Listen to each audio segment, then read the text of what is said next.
احنا في بي تو بي بنقع في نفس الفخ كل مرة. كل ما يدخل ليد جديد نبتدي نفكر من الصفر، هنقول له ايه وهنبعت له انهي كيس ستادي، نرد ازاي لو اتكعبل في السعر. الحل البسيط اللي المراجع الكبيرة في البي تو بي بتبدأ بيه هو انك تعمل باتل كارد لكل نوع عميل مثالي عندك. يعني ايه باتل كارد؟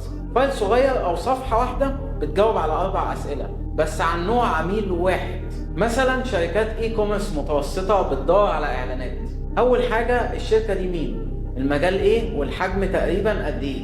تاني حاجة مين الشخص اللي بكلمه، اونر، ماركتنج مانجر، وهل هو صاحب القرار ولا يحتاج يرجع لحد فوقه. تالت حاجة اكتر 3 مشاكل بتتعاد معاهم، مثلا الحملات بتحرق بادجت، مفيش وقت يتابعوا الادز، مفيش تراكنج مظبوط.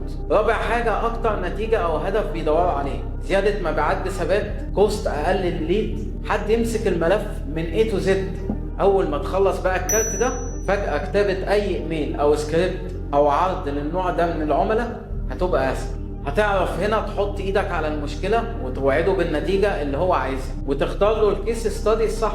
بعد ما تكمل الفيديو ده افتح نوت او شيت واكتب فوقها باتل كارد نوع عميل واحد بس، واملى ال4 نقط دول. ولو عايز في الفيديو اللي بعده اوري لك ازاي نحول الباتل كارد ده لاول نيرشر فلو حقيقي، سيب لي كومنت بكلمة كارد.